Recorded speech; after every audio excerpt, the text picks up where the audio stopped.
Hello বন্ধুরা, কি খবর তোমাদের বলো? আজকে আমরা উঠতে চলেছি। হ্যাঁ, ঠিক ধরেছ, আজকে যাচ্ছি আমরা একটা এয়ারপোর্টে। এই এয়ারপোর্টটা পশ্চিমবঙ্গে।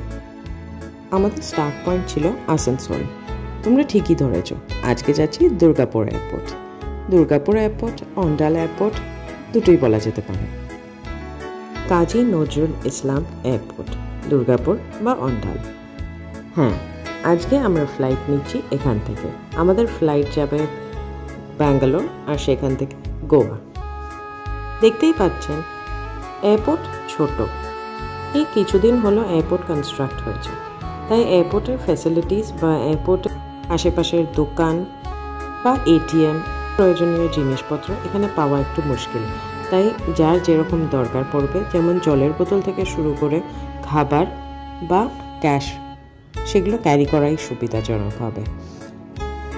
এয়ারপোর্টের বাইরের স্ট্রাকচার খুবই সুন্দর দেখতে, আপনারা দেখতেই পাচ্ছেন, একদম ঝা চকচকে বলা যেতে পারে। Because it's a new construction.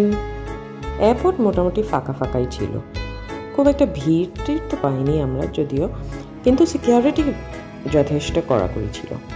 পুরো একটা কাউন্টার দেখতে পাচ্ছেন, খাবার দোকান, কিন্তু সেটা কখন খোলে সেটা আমরা বলতে পারবো না। যাই হোক, আমরা লাগেজ নিয়ে রেডি। ধুলোবালি এত ছিল, লাগেজের তো 12টা থেকে 13টা বেজেই গেছিল। বাড়ি এসে তাদেরও স্নান হবে।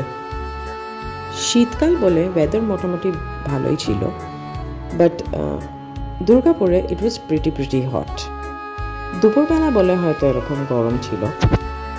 একবার এয়ারপোর্টের ভেতর ঢুকে গেলে গরমটা ডাজন্ট ম্যাটার, কারণ এয়ারপোর্ট ইজ কুল। আপনাদের যাদের আমার ভিডিও ভালো লাগছে তারা প্লিজ লাইক, কমেন্ট, শেয়ার করবেন এবং সাবস্ক্রাইব করবেন আমার চ্যানেলের, যাতে আপনারা নেক্সট ভিডিওর আপডেটস পেয়ে যান। এয়ারপোর্টের ভেতরটা ঘুরে দেখানোর সুযোগ পাইনি, কারণ ওখানে ভিডিও অ্যালাউ করেনি। ছবি তোলা যেত হয়তো, কিন্তু সেখানেও রেস্ট্রিকশনস ছিল।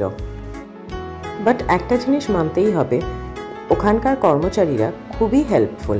আমাদের লাগেজ একটু এক্সেস ছিল, বাট সেটার জন্য কিন্তু কোনো ট্যান্ট্রাম বা কোনো টাকা পয়সা বা যে কোনো হ্যারাসমেন্ট কিছুই করেনি। In fact it was a very smooth procedure. Luggage নিয়ে আমরা ঢুকে গেলাম ভেতরে।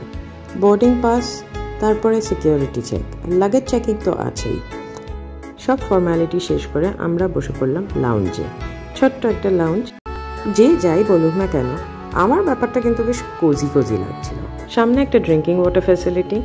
সিকিউরিটি চেকের জায়গাটা খুবই ছোট ছিল, কিন্তু লোকও তো খুব কম ছিল, বাড়িয়ে করবে কি এখন। আমার মনে হয় ফিউচারে এই এয়ারপোর্টটা বিশাল একটা আকার নিতে চলেছে। বসে বসে কিছু করার ছিল না, ফ্লাইট 8 ঘন্টা লেট, তাই চলো একটু ঘুরেই আসি। Boarding started. বাসে উঠে আমাদেরকে যেতে হবে প্লেন অবধি। প্রথম দিকে ফাঁকা ছিল, কিন্তু এখন দেখতে পাচ্ছেন তো কিরকম ভিড়টা হচ্ছে। এই আমরা বাসে চেপে যাচ্ছি ফ্লাইটের দিকে। এক্ষুনি দেখতে পাবেন আমাদের ফ্লাইট, ইন্ডিগো।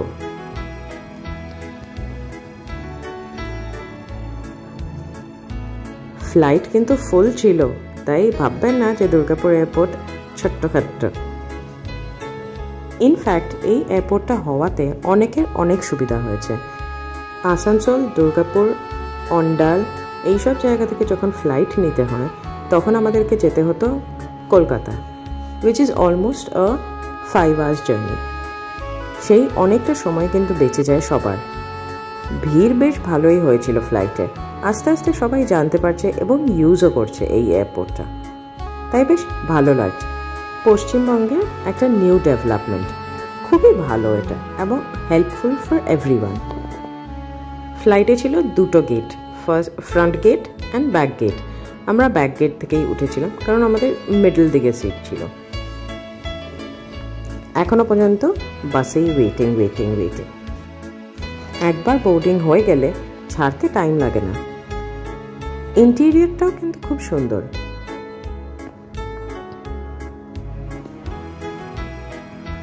বেশ ভালো ছিল, ক্লিন। উইন্ডোজগুলো বেশ ক্লিন ছিল, যার জন্য বাইরের অ্যাম্বিয়েন্স বা বাইরের এনভায়রনমেন্ট আমরা বেশ স্পষ্ট দেখতে পাচ্ছিলাম। এবার যাব আমরা রানওয়েতে। Flight taking off. যাদের আমার এই চ্যানেল এই ভিডিও ভালো লাগছে তারা প্লিজ আমার চ্যানেলে সাবস্ক্রাইব করবেন এবং এরকম আরও অনেক ভিডিওর জন্য ওয়েট করবেন। আমি খুব শিগগিরই গোয়া ট্রাভেল ব্লগ নিয়ে আসব। এবার আমরা পৌঁছাবো Goa, finally back home. Till then, bye bye and see you in my next video.